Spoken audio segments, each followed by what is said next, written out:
Yeah, so we are going to discuss extensively about pharmacology, and in that we are going to discuss about pharmacodynamics. So exactly हम लोग क्या पढ़ने वाले हैं, we are going to study about enzymes. अभी enzymes है जो मेरे पास अभी मतलब ये जो स्टार्टिंग का पार्ट है हम लोग जो देखने वाले कि almost all biological reactions are carried out under catalytic influence of enzymes, ये वाला पार्ट अपन थोड़ा छोड़ देंगे. We'll directly come on enzyme stimulation is relevant to some natural metabolites only. Example pyridoxine. So enzyme stimulation is relevant to some natural metabolites only. So example pyridoxine acts as a cofactor and increases decarboxylase activity. Several enzymes are stimulated through receptors and second messengers. I don't think कि अच्छा चलो ठीक है okay. तो एक काम करते हैं कि ऊपर से थोड़ा एक बार समझ लीजिए कि एग्जैक्टली क्या होता है. So almost all biological reactions are carried out under catalytic influence of enzymes. Hence enzymes are a very important target of drug action. Drugs can either decrease or increase the rate of enzymatically mediated reactions. However, in physiological systems, enzyme activities are often minimally set. Thus, stimulation of enzymes by drugs that are truly foreign substances is unusual. Enzyme stimulation is relevant to some natural metabolites only. Example, pyridoxine acts as a cofactor and increases decarboxylase activity. या मतलब exactly क्या बोलने की यहाँ पर कोशिश कर रहे हैं कि जो पैराडॉक्सिन होता है हमारे बॉडी के अंदर पाया जाता है. अब इस पैराडॉक्सिन को हम क्या बोलते हैं, we can use it as a cofactor, मतलब हमारे अंदर बॉडी के अंदर ही वो एज अ को फैक्टर आ रहा है and it is increasing decarboxylase activity.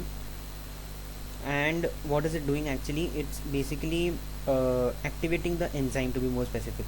जो डीकार्बोक्सिलेज है एक तरफा तो उसको उसने एक्टिवेट ही कर दिया है, एक्टिवेट कर दिया इन द सेंस मतलब उसकी एक्टिविटी को बढ़ा दिया है. In this case, so several enzymes are stimulated through receptors and second messengers. Okay. Example, adrenaline stimulates hepatic glycogen phosphorylase. So several enzymes are stimulated through receptors, ठीक है, and then second messengers. अभी ऐसा भी हो सकता है कि वो या तो फिर रिसेप्टर्स जो रहते हैं उनके थ्रू से स्टिमुलेट हो जाए एंजाइम्स, या फिर ऐसा भी हो सकता है कि सेकेंड मैसेंजर्स जो हैं हमारे पास, जो ऐसे मॉलिक्यूल्स होते हैं हमारे बॉडी के अंदर जो सेकेंडरी मैसेंजर्स होते हैं, ओके, तो उसके थ्रू से भी वो कभी कभी स्टिमुलेट हो सकते हैं. कौन हो सकते हैं स्टिमुलेट, एंजाइम्स हो सकते हैं. फॉर एग्जांपल एड्रेनलिन स्टिमुलेट जो रहता है hepatic glycogen phosphorylase through beta receptors and cyclic AMP stimulation of an अच्छा. सो यहाँ पर मैं बोलने की कोशिश कर रहा हूँ कि stimulation of an enzyme increases is affinity for the substrate, so the rate constant Km, that is a Michaelis Menten constant जिसको हम बोलते हैं of course, of the reaction is lower. Non-functional product is formed and a new equilibrium is achieved in the presence of the drug. Now what is happening actually, अभी तक अपन ने क्या पढ़ा था इधर तक कि हमारे पास जो एंजाइम्स है बेसिकली, ठीक है ना, उनको या तो फिर मैं क्या कर सकता हूँ स्टिमुलेट कर सकता हूँ. एक एग्जांपल ने पढ़ा था कि पैराडॉक्सिन जो रहता है बेसिकली वो you know it is stimulating और we can say that it is activating, it is increasing the activity of decarboxylase. Then several enzymes are stimulated by other things also, जैसे कि हो गए रिसेप्टर्स हो गए, जैसे कि सेकेंडरी मैसेंजर्स हो गए. अब मैं बोलने यहाँ पर ये कोशिश कर रहा हूँ कि stimulation of an enzyme increases it's affinity for the substrate. So whenever the enzyme is stimulated, what happens is its affinity, okay, उसकी जो affinity है for the substrate जिसके ऊपर ऐड करने वाला है is going to be increased. So the rate constant Km of the reaction is lowered. In this case, of course, Michaelis Menten constant will basically reduce. ठीक, इसको अच्छे से बाद में करेंगे. So non-functional product is formed and a new equilibrium is achieved in the presence of the drug. Such inhibitors increase the Km, okay, but what happens is these people increase the Km, okay. एक second ना, या एक second, थोड़ा सा problem हो चुकी है, एक second. I think there is a great issue here. Okay, wrong हो गया रे. अच्छा ठीक है, कोई बात नहीं. तो हम लोग यहाँ से कर देते हैं stimulation of an enzyme increases affinity for the substrate so that the rate constant Km of the reaction is lowered. Correct, इधर तक मैंने आपको बात की थी बराबर. देन नीचे लिखा हुआ है कि मतलब क्या हो रहा है एग्जैक्टली. जब आपने सबस्ट्रेट कॉन्सेंट्रेशन यहाँ पर आप देख सकते हो, okay, your I have a graph which is showing that मेरे पास सबस्ट्रेट कॉन्सेंट्रेशन यहाँ पर प्रेजेंट है, ओके.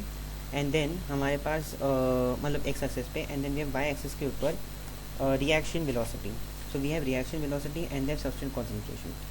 अब इसमें आप बोल सकते हो कि एक नॉन कॉम्पिटिटिव इनिबिशन हो गया, कॉम्पिटिटिव इनिबिशन हो गया, एक नॉर्मल हो गया, एक एंजाइम इंडक्शन हो गया एंड एंजाइम स्टिमुलेशन हो गया. So this graph will be seen when we finish enzyme induction, sorry enzyme inhibition. ठीक है, थोड़ा वो भी रीड कर लेते हैं। अभी KM की बात थोड़ा सा छोड़ दो, अभी के लिए छोड़ दो। ओके, सो यहाँ पर लिखा है कि apparent increase in enzyme activity can also occur by enzyme induction, that is synthesis of more enzyme protein. This cannot be called stimulation because the KM does not change. Many drugs induce microsomal enzymes. We'll see in a greater detail. ये आपको और point समझेंगे बाद में.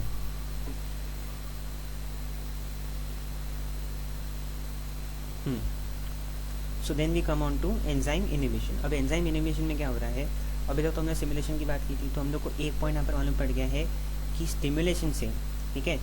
Now I don't have time to explain what is Michaelis Menten equation again, because हमने बहुत बार मतलब बहुत पहले किया था ये ऑफकोर्स, और उसको अभी पढ़ने की टाइम नहीं हमारे पास ऑफकोर्स. तो हम लोग क्या करेंगे, we just cut it short, and अभी के लिए हम लोग से रिमेंबर करेंगे कि जब भी आपका एंजाइम स्टिमुलेशन हो रहा है तब भी आपका जो Kmax, आपका जो Km होगा, माइकलिस-मेंटन कांस्टेंट रहेगा, of course it will be lowered. Okay, and why is this so, because simple सी बात है, क्योंकि अगर आपने एक एंजाइम को स्टिमुलेट कर दिया, ओके, उसकी अफिनिटी जो रहेगी सबस्ट्रेट के लिए इंक्रीज हो जाएगी, वो सबस्ट्रेट को जल्दी छोड़ेगा नहीं. एंड सिंस जो हमारा पास जो एंजाइम है, अगर वो सबस्ट्रेट को नहीं छोड़ रहा है तो ऑफकोर्स इक्विलिब्रियम डिस्टर्ब हो जाता है, जिसकी वजह से वी कैन ऑल्सो से कि Km जो कांस्टेंट है उसके ऊपर भी इफेक्ट पड़ेगा. तो अभी के लिए I will not go into the depths कि कैसे लोअर हुआ. आई विल जस्ट रिमेंबर कि जब भी स्टिमुलेशन हो रहा है then the Kmax, so then the Km that is the Michaelis Menten constant, sorry, ठीक है, दैट विल बी लोअर्ड.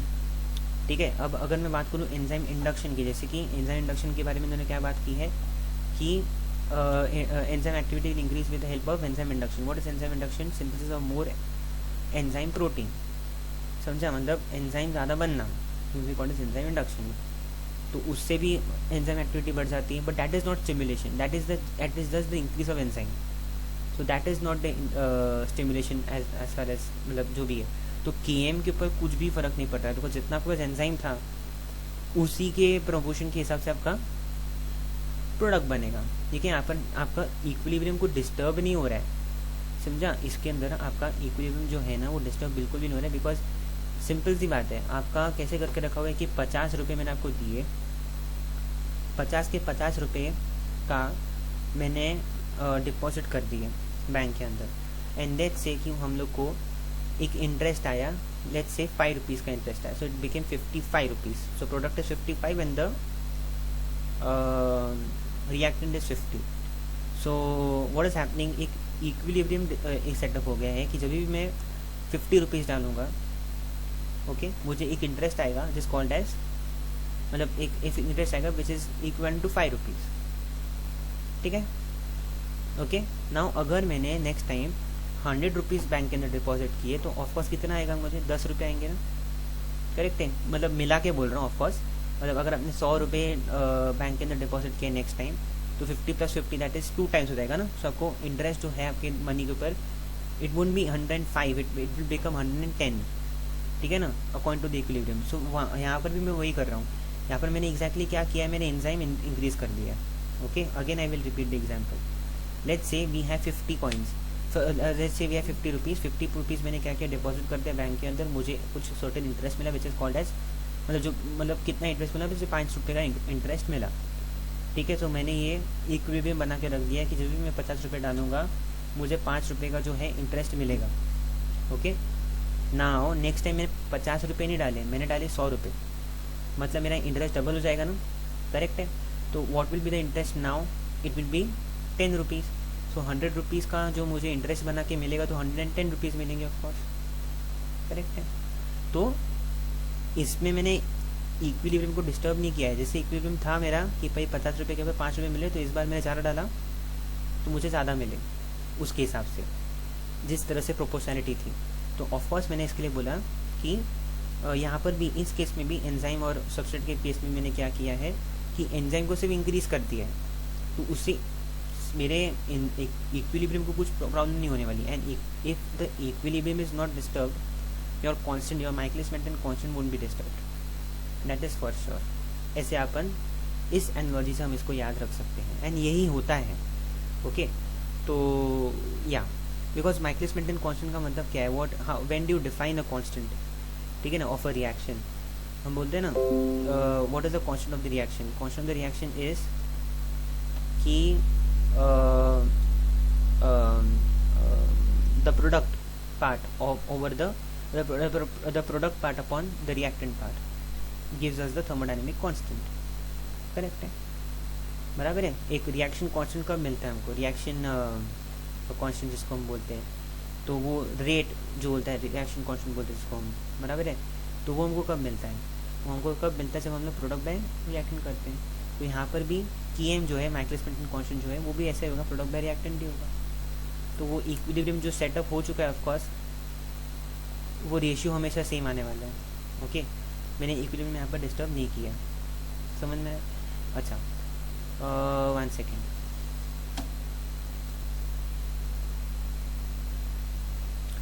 या सो अभी मुझे लगता है कि since we are encountering many, मतलब बहुत जगह पे अपने की मैक्स है, वी मैक्स है, के एम है हमारे पास, and we have half of V max.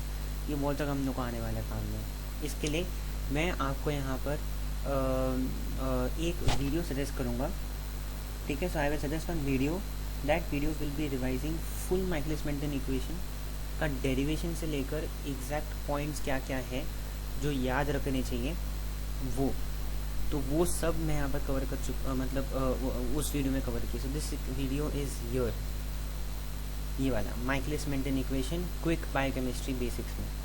Okay, अगर आपको दिख रहा है अच्छे से तो सही है.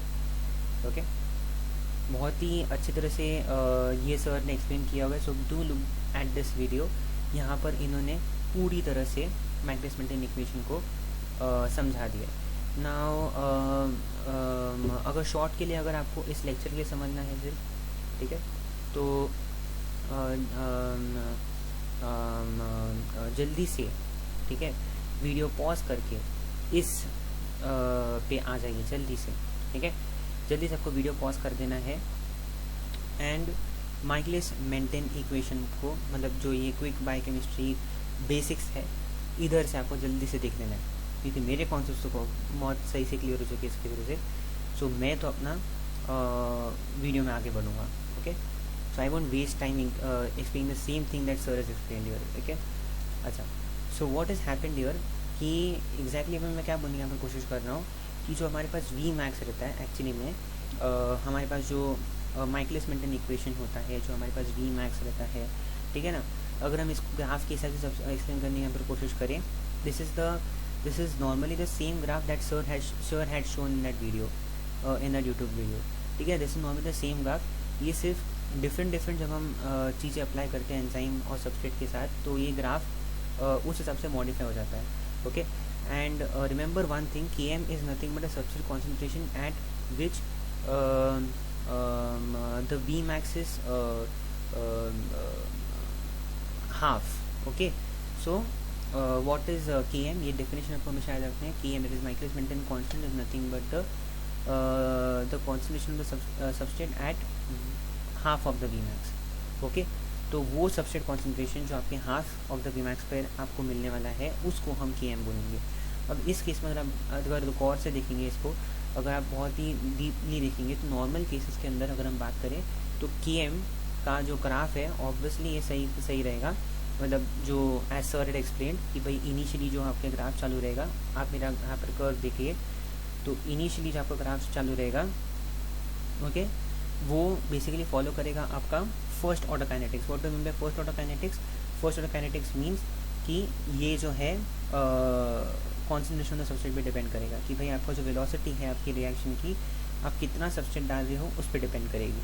ठीक है, and after that one thing is surpassed. एक बार वो एक जो बोलते हैं ना एक वी मैक्स जो है ऑब्टेन हो जाता है, देन वी नो कि भाई वी मैक्स आ गया, मतलब समझ जाने का भी कि हमारा जो रिएक्शन है वो फर्स्ट ऑर्डर काइनेटिक्स से भी जीरो ऑर्डर काइनेटिक्स की तरफ बढ़ चुका है. मतलब क्या है, सबस्ट्रेट के इंडिपेंडेंट है. आपकी वेलोसिटी जो है आपके पूरे रिएक्शन की, आपके पूरे एंजाइम कैटालिसिस की, वो डिपेंड नहीं करेगी आपकी सबस्ट्रेट कॉन्सेंट्रेशन के ऊपर. इसलिए मैं उसको बोला है जीरो ऑर्डर काइनेटिक्स. तो in case of normal circumstances जहाँ पर आपका सबस्ट्रेट एंड एंजाइम बराबर से जुड़ रहा है, बराबर से निकल रहा है, बराबर से डिसोसिएट हो रहा है, उस केस में तो मैं कुछ नहीं बोलूँगा। उस केस में तो Km का जो वैल्यू है वो एक स्पेसिफिक रिएक्शन के लिए वो जो आना है वो आएगा। But if you consider the other thing, that is your enzyme stimulation and enzyme induction. So in case of enzyme stimulation, the Km has reduced drastically. Now why is this Km reduced? ये तो logic है, because जो हमारे पास Vmax है, if you can see the Vmax properly, yeah, so इस case में अगर आप इस Vmax का हाफ Vmax करोगे, ओके, इस केस के अंदर अगर हम Vmax का इस Vmax का अगर हम हाफ Vmax कंसिडर करते हैं तो तब जो है ऑफकोर्स हमको ज़्यादा वैल्यू मिल रही है as compare to the Vmax, as compare to the half Vmax that was obtain from normal. देखो नॉर्मल का जो हमने ग्राफ बनाया था उसमें से हमने को कुछ Vmax मिला होगा और फिर उसको अपन ने हाफ Vmax किया होगा। फिर अपन ने जो दूसरा ग्राफ प्लॉट किया है जब हमने एंजाइम स्टिमुलेशन किया था तो उसके लिए कुछ और Vmax आएगा एंड उसके लिए जो हाफ Vmax होगा of course it will be different. इतना जो लॉजिक लगा सकते हैं हम कि एंजाइम स्टिमुलेशन के टाइम पे जो Vmax हमको मिलने वाला है, जो हाफ Vmax मिलेगा of course that will be greater than the half Vmax obtain from the normal curve. ये बात समझते हो? Now once we have understood this point, हम लोग इसके आगे जा सकते हैं कि अगर हाफ Vmax आपका बढ़ गया है, मतलब आपको समझ जाना चाहिए कि किस मतलब आप खुद सोच सकते हो कि किसी भी रिएक्शन की अगर Vmax जो वेलोसिटी है कुछ हद तक अगर बढ़ गई है, ठीक है, अगर हम देखते हैं कि किसी भी चीज़ की किसी भी रिएक्शन की मतलब दिख रहा है यहाँ पर से कि इसकी वेलोसिटी जो है वो इंक्रीज़ हो चुकी है। क्यों इंक्रीज़ हुई? क्योंकि हमने एंजाइम स्टिमुलेशन किया। मतलब क्या किया एग्जैक्टली? ये जो एंजाइम सब्सट्रेट कॉम्प्लेक्स होता है ना वो जल्दी टूटेगा नहीं, ओके, जो है वो जल्दी टूटेगा नहीं। तो इस केस में हम लोग बोल सकते हैं कि जो हाफ Vmax है ना, ये थोड़ा सा इफ यू कैन से थोड़ी बड़ी वेलोसिटी की वैल्यू हमको यहाँ पर मिलती है, ओके।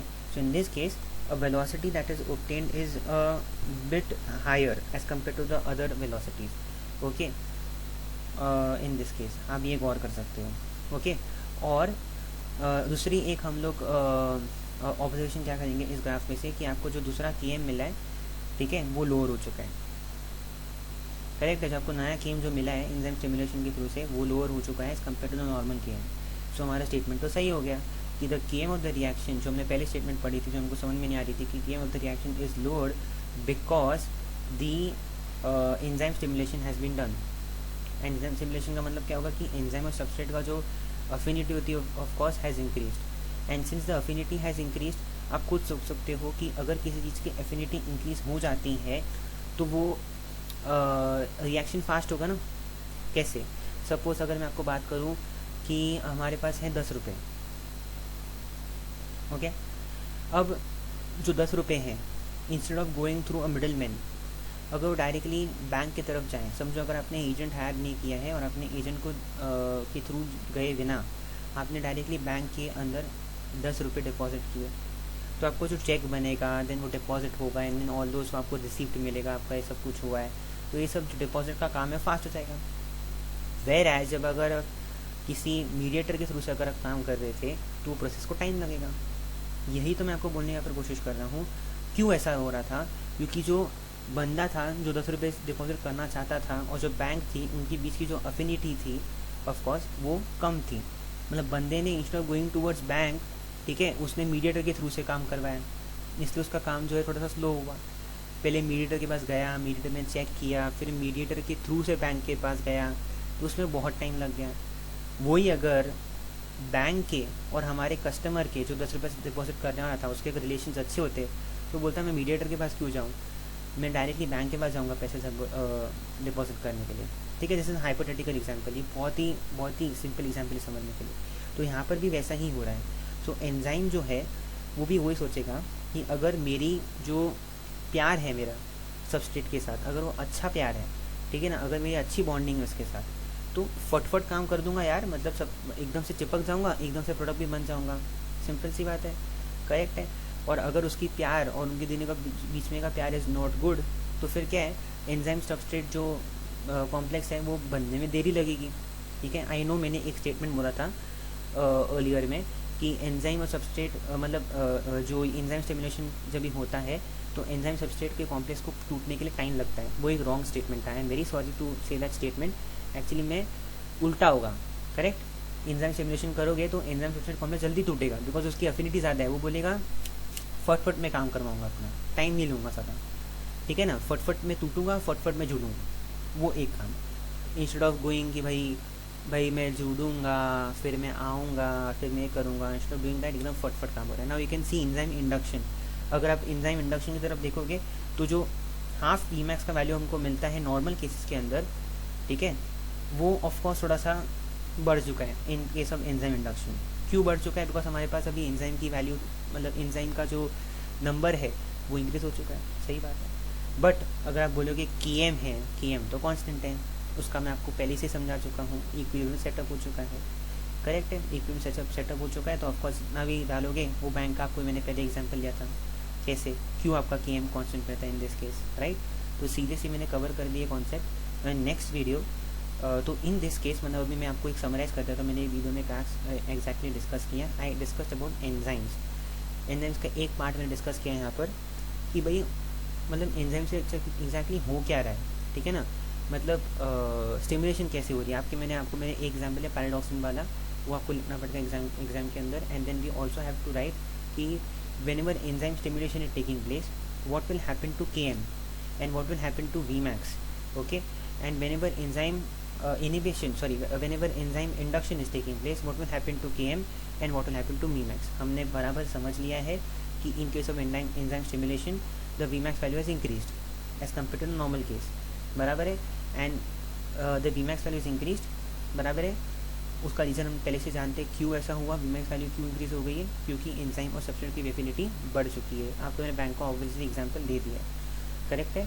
और एक और मैंने दूसरी बात क्या की थी कि इसके अंदर Km की वैल्यू जो रहती है वो डिक्रीज़ हो जाती है as compare to the normal value, ये आपको याद रखना है। और जो एंजाइम इंडक्शन होता है इसके अंदर Km की वैल्यू सेम की सेम रहती है, बट उसके अंदर भी जो आपका Vmax की वैल्यू रहती है वो ज़्यादा बढ़ जाती है, ठीक है। क्यों बढ़ती है उसका भी जैसे मैं आपको बता चुका हूँ कि आपका जो एंजाइम और ये है एंजाइम का नंबर है, ठीक है ना, the number of enzymes have increase, number of enzyme के साइट्स जो है वो इंक्रीज हो चुके हैं, ठीक है। तो of course that is why enzyme induction के अंदर Vmax का वैल्यू जो है ज़्यादा होगा ऑफ कोर्स, बट Km जो है वो सेम रहेगी। तो वो हमने ये दो कॉन्सेप्ट जो हैं वो अच्छे से समझें।